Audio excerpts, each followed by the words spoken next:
Hello. हाँ मित्रों, अगले प्रवक्ता के कड़ी में जो आज के मुख्य वक्ता हैं, जनता के दिलों पर राज करने वाले बाणी से, विचार से, अभिषेक रंजन,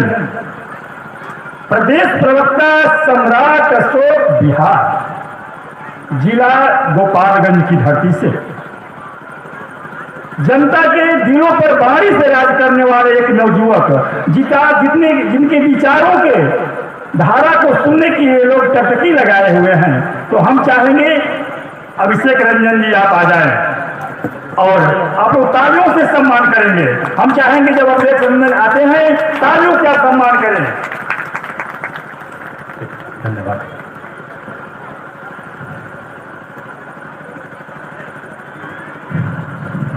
सबसे पहले कुछ भी कहने से पूर्व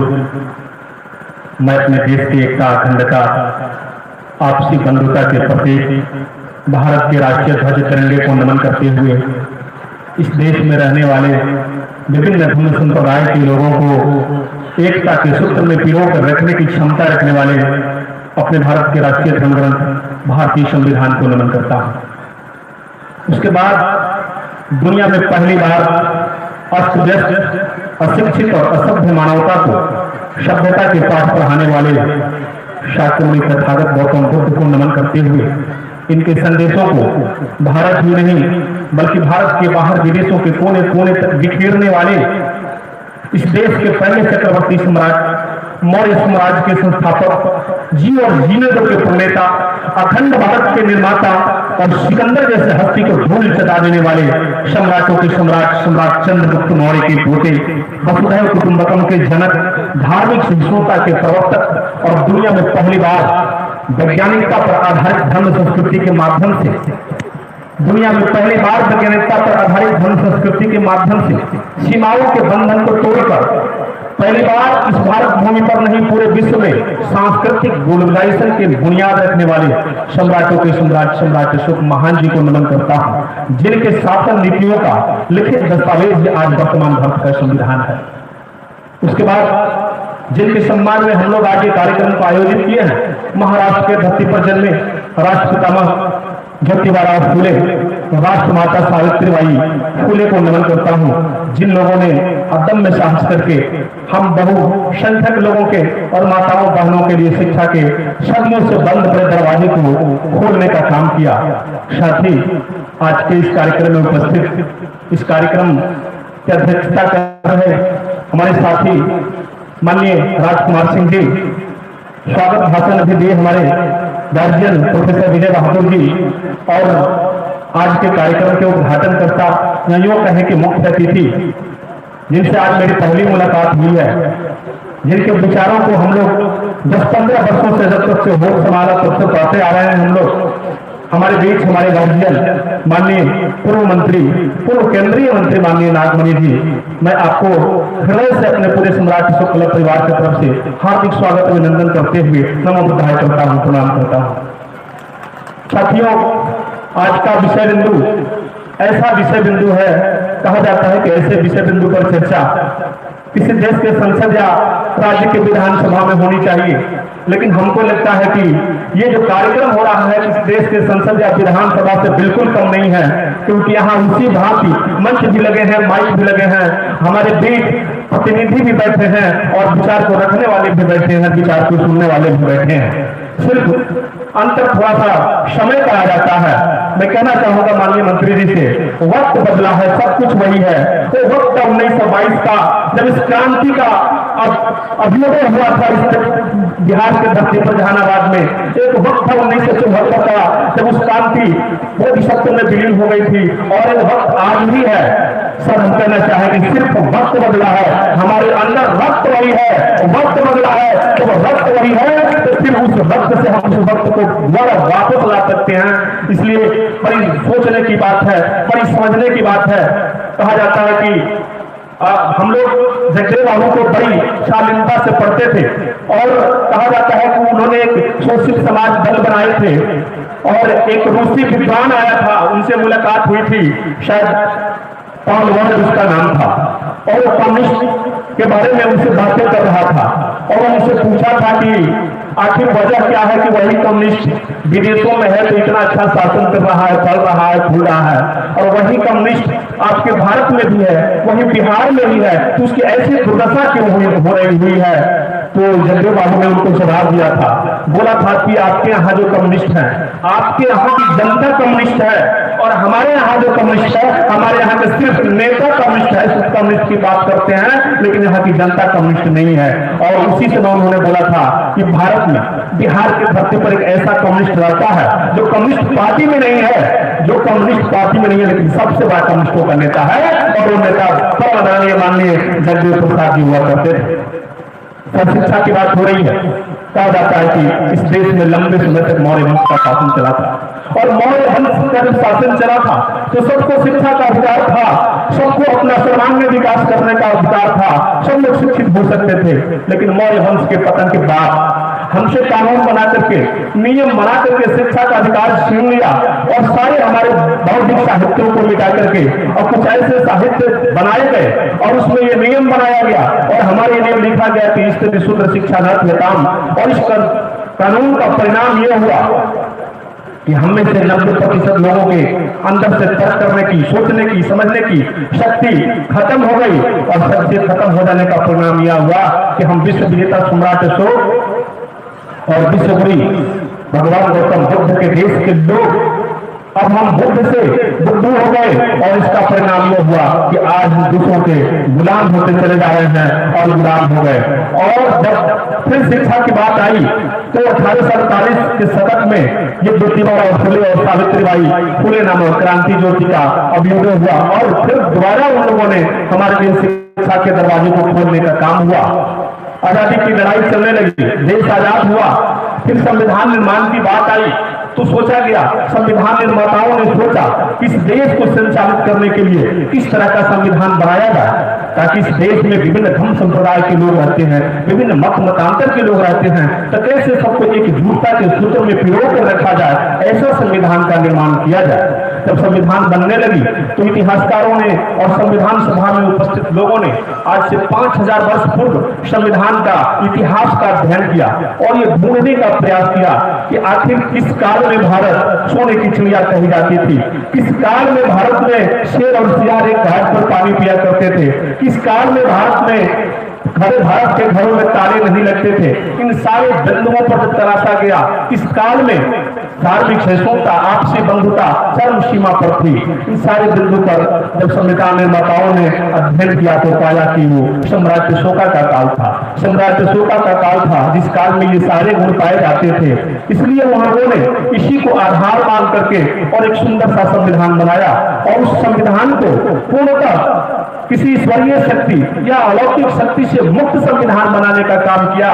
लेकिन संविधान को बना दिया। अभी एक बच्चा बोल रहा था कि जब माता सावित्रीबाई फुले स्कूल में पढ़ाने के लिए जाती थी तो उस पर चप्पल के बारिश किए जाते थे, पत्थर फेंके जाते थे। तो सावित्रीबाई फुले उस समय अवसर की तलाश कर रही थी, जितने पत्थर उन पर फेंके जाते थे सबको इकट्ठा करके रखती थी कि जब हमारे बहुजन समाज के लोग, जब हमारे माताएं बहनें पढ़ लगी तो ये जो पत्थर हम पर फेंका गया है उस पत्थर को हम दोबारा वापस करके उन पर फेंकने का काम करेंगे। लेकिन हम लोग शिक्षा विहीन लोग उन पत्थरों में सिंदूर लगा करके, टीका लगा करके और उनको देवता बना करके पूजने लगे, तो हम लोग फिर पत्थर के पत्थर रह गए। और इसलिए संविधान निर्माताओं ने जब संविधान बनाया इसको पूर्णतः अलौकिक शक्ति से मुक्त संविधान बनाया, किसी ईश्वर से मुक्त संविधान बनाया और उसमें इतना अच्छा संविधान बनाया कि उसमें संविधान में आज कोई त्रुटि नहीं है। आज की परिस्थिति में संविधान में संशोधन की कोई जरूरत नहीं है, लेकिन पता नहीं कुछ वर्ग विशेष के लोग, कुछ पंथ विशेष के लोग उस संविधान में हर वक्त संशोधन की बात करते हैं। न्यायपालिका में बैठे लोग भी संविधान में संशोधन की बात करते हैं। और वो अपने आप में जब संविधान बनाया गया तो संविधान बना करके एक स्थिर संविधान दिया गया और बताया गया कि हम लोगों को संविधान के अनुरूप व्यवहार करना। लेकिन हुआ उल्टा, हम लोग अपने अनुसार संविधान को ढालने का प्रयास कर रहे हैं और हम लोग संविधान से संचालित होने के बदले में हम लोग संविधान को ही अपने अनुसार संचालित करने का काम करते हैं। और इसी कड़ी में सन 2000 की बात है कि नारायण साहब उस समय राष्ट्रपति हुआ करते थे और उनके समय में एक प्रस्ताव उनके पास भेजा गया था, एक राष्ट्रीय संविधान संशोधन आयोग बनाया जाए ताकि जरूरत पड़ने पर आयोग के तहत संविधान में बार बार संशोधन किया जा सके। जब के आर नारायण साहब के पास वो फाइल गया तो उन्होंने उसको पढ़ा और पढ़ने के बाद एक बात कही कि अभी संविधान संशोधन आयोग बनाने की कोई जरूरत ही नहीं है। कारण ये कि हमारी ये जो दुर्दशा हो रही है संविधान के कारण नहीं हो रही है, हमें संविधान में संशोधन करने की जरूरत नहीं है, हमें अपने विचारों और अपने नियति में संशोधन करने की जरूरत है। और उसी के तहत आज न्यायपालिका में बैठे लोग भी संविधान के अनुसार अपने फैसले नहीं सुना रहे हैं, संविधान के अनुसार काम नहीं कर रहे हैं, तो वे लोग भी संविधान की व्याख्या करने में लगे हुए हैं और ये ढूंढने में लगे हैं कि संविधान में कहां कमियां हैं। हम लोग मंच शेयर कर रहे थे, जो हाईकोर्ट के चीफ जस्टिस हुआ करते थे माननीय राजेंद्र प्रसाद जी, उनका कहना था कि न्यायपालिका में भी लोग संविधान की व्याख्या करते हैं, लेकिन संविधान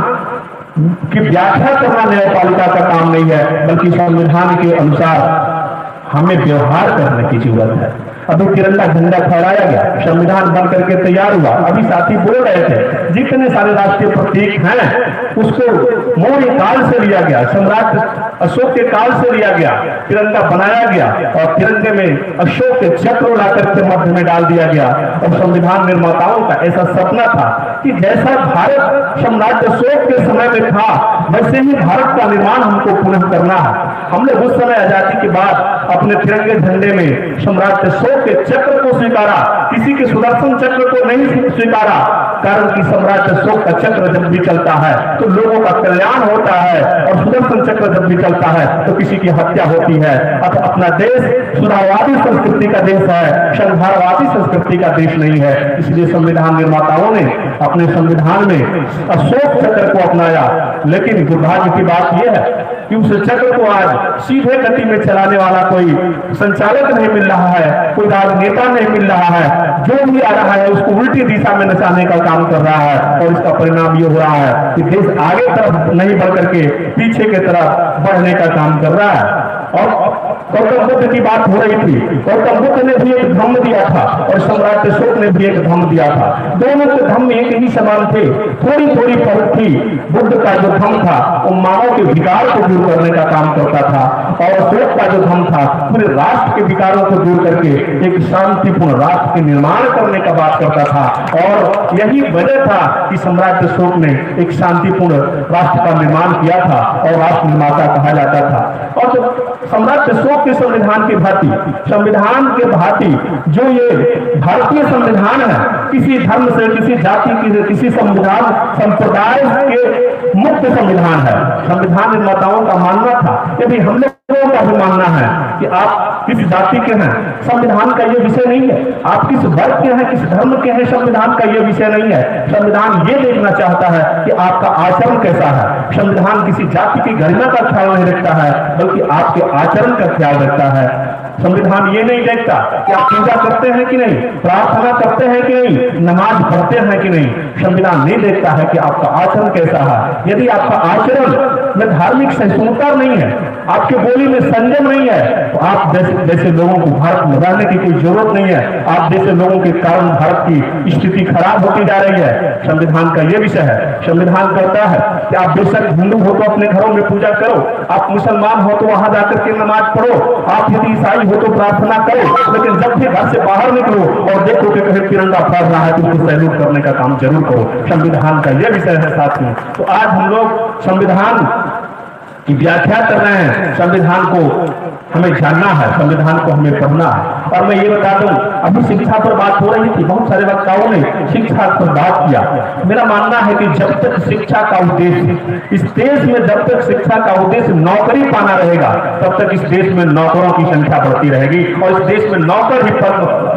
उत्पन्न होते रहेंगे। जबकि शिक्षा का उद्देश्य जब जागरूक होना हो जाएगा तो इस देश के लोग जागरूक होंगे, और जब एक देश के लोग जागरूक होंगे तब जाकर के हमारे हाथों में जो जगदेव बाबू का सपना था 100 में 90 शोषित है, धन धरती और राजपाट में, वो वाली बात आएगी। जागरूकता से आएगी, सिर्फ और सिर्फ शिक्षा से नहीं आ सकती है। इसीलिए जगदेव बाबू जो भी बात कहते थे बड़ी गूढ़ बात कहते थे, लेकिन हमें अफसोस होता है, अफसोस इस बात की होता है, माननीय मंत्री जी बैठे हुए हैं, मानिए हमारे गार्जियन, मानिए जगदेव प्रसाद जी हमारे आदर्श, जिनके आदर्शों पर हम लोग चलते हैं, एक बड़ी अच्छी दुकान बनाई थी, बड़ी अच्छी दुकान बनाई थी, 90 और 10 की दुकान बनाई थी। वो नहीं रहे हमारे बीच, तो हम लोगों को चाहिए था कि 90 और 10 के स्कूल को छाती ठोक करके दौड़ा करके चला दें, लेकिन दिक्कत ये हुआ कि हम 90 और 10 को स्कूल नहीं चला पाए और दूसरे लोग आए और इसी स्कूल से कुछ चोरी किए और 15-85 का स्कूल बना दिए और भरोसे से अपने यहाँ चलाने का काम कर रहे हैं। तो ये बीज हमारा है,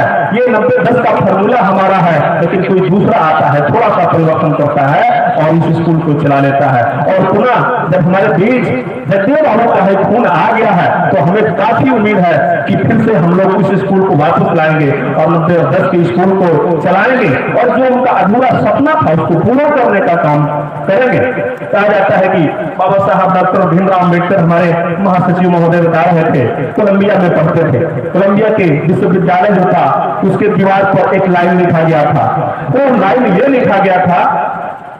कि आदमी पैदा होता है, आदमी जन्म लेता है और मर जाता है, लेकिन महापुरुष पैदा तो होते हैं लेकिन महापुरुष कभी मरते नहीं है। ये कोलंबिया यूनिवर्सिटी के दीवारों पर लाइन लिखा था। यही बाबा साहब अम्बेडकर जिनकी तस्वीरें हम लोग लगाए हैं, वो जाते हैं तो उस लाइन को खरोच खरोच करके मिटा देते हैं। उनके अनुसार ये लाइन ठीक नहीं है। उसका जो डायरेक्टर था उस यूनिवर्सिटी का कंप्लेन गया उसके पास और बाबा साहब को वहां बुलवाया गया और पूछा गया कि इसमें क्या गलती थी कि आपने इसको मिटाने का काम किया। ये पूरी दुनिया मानती है कि आम आदमी पैदा होता है और वो मर जाता है, लेकिन महापुरुष पैदा तो होते हैं लेकिन मरते नहीं है। तो उन्होंने जवाब दिया था ये बात बिल्कुल गलत है कि महापुरुष मरते नहीं है, महापुरुष भी मार दिए जाते हैं और महापुरुष भी मरते हैं। उनके विचारों को मिटा करके उस महापुरुष को भी मारा जा सकता है। सत्य है, महापुरुष जो विचार देता है उनके विचार नहीं मरते हैं और उनके विचारों को इतिहास के पन्नों की तरह दफन करके हम लोग महापुरुष को भी मार सकते हैं। तो ये सम्राट अशोक क्लब एक ऐसा मंच है जो अपने महापुरुषों के विचारों को मरने नहीं देता है, लोगों में ये संदेश देता है आपसी बंधुता के साथ साथ संविधान के प्रति, संविधान की प्रस्तावना की मूल भावनाओं के प्रति जागरूक होने का संदेश देता है। साथियों, पूरी संविधान लिखी गई है, लेकिन कहा जाता है विद्वान लोगों का मानना है, संविधान को संचालित करने वाले लोगों को मानना है कि संविधान के किसी अनुच्छेद की व्याख्या करने में जब उन लोगों को दिक्कतें आने लगती है तो तुरंत लोग संविधान के प्रस्तावना की तरफ जाते हैं और संविधान की प्रस्तावना को देखते हैं कि आखिर इसकी भावना क्या कह रही है। तो संविधान की प्रस्तावना की भावना ही इस अनुच्छेद की व्याख्या हो जाता है। तो साथियों, हम लोगों का मानना है और मेरा कहना है खास करके इसके मंच के माध्यम से, यदि हम सक्षम हैं तो अपने बच्चों को काफी उच्च स्तर तक पढ़ाएं, ऐसे पढ़ाएं को मीडियम करेक्टर बने। लेकिन यदि क्षमता नहीं है तो हम अपने बच्चे को इतना जरूर पढ़ा दें, हम अपने बच्चों को इतना जरूर पढ़ा दें कि वो बच्चा संविधान के और पूरे किताब को न पढ़ सके लेकिन संविधान की प्रस्तावना को पढ़ ले और संविधान की प्रस्तावना को पढ़ करके उसके और भावना को समझ करके वैसा आचरण शुरू करना कर दे। जिस दिन हम लोग संविधान के आम भावना को घर घर तक, परिवार परिवार तक, आम जनमानस तक पहुंचा नहीं देंगे, तब तक ये सम्राट अशोक क्लब दम नहीं देगा। मैं बता देना चाहता हूं माननीय मंत्री जी से कि सम्राट अशोक क्लब कोई राजनीतिक पार्टी नहीं है, कोई राजनीतिक संगठन नहीं है। हमारा उद्देश्य सिर्फ इतना ही है कि जो जगदेव बाबू का सपना था, जो संविधान का सपना है, जो अशोका का सपना था, जो जिस भारत का निर्माण को कलकत्ता ने किया था, उस चीज को फिर से हम लोग वापस लाने का काम किए और इस काम को करने के लिए सम्राट अशोक क्लब तन मन धन से लगा हुआ है। साथियों, ये जो कार्यक्रम होता है किसी के बदौलत नहीं, सम्राट अशोक क्लब के कार्यकर्ता दिन रात मेहनत करके एक एक पैसा इकट्ठा करके, चंदा करके और लोगों को ये जागरूक करने का काम करते हैं और इस तरह के कार्यक्रम का आयोजन करते हैं। तो साथियों, मैं पहले ही मंत्री जी से बात कर रहा था तो ये बताया उनको कि आज हम लोग बोलने के लिए नहीं आए हैं, अभी तक जगदेव बाबू को सुनते थे और हम लोग आप सुनने के लिए परेशान है और आज हम लोग सुनेंगे और शायद मंत्री जी को भी कहीं जाना है। तो इसलिए मैं यही चाहूंगा कि हम लोग माननीय मंत्री जी को अधिक से अधिक सुने। और मैं ये बता दूं कि वो जो लड़ाई जगदेव बाबू लड़ रहे थे वो इस बात की लड़ाई, ये फॉर्मूला नहीं बता रहे थे कि आजादी कैसे मिली। विद्वान लोगों का मानना है लोगों को यह बताया जाए कि हम आजाद कैसे हुए, इससे अच्छा है कि उसको ये समझा दिया जाए कि हम गुलाम कैसे हुए थे। जब लोगों को अपने गुलामी का एहसास हो जाएगा और कारण पता चल जाएगा तो उन्हें कोई रोक नहीं सकता है, तो ऑटोमेटिक आजाद होने का काम कर सकता है। तो साथियों, अब मैं बहुत ज्यादा कुछ ना बोलूंगा, अपने वाणी पर विराम दूंगा और मैं मंत्री जी को सुनूंगा। इसी के साथ मैं अपने वक्तव्य को विराम देता हूँ। जय बुद्ध, जय अशोक, जय जगदेव, जय सावित्री, जय ज्योतिबा फुले।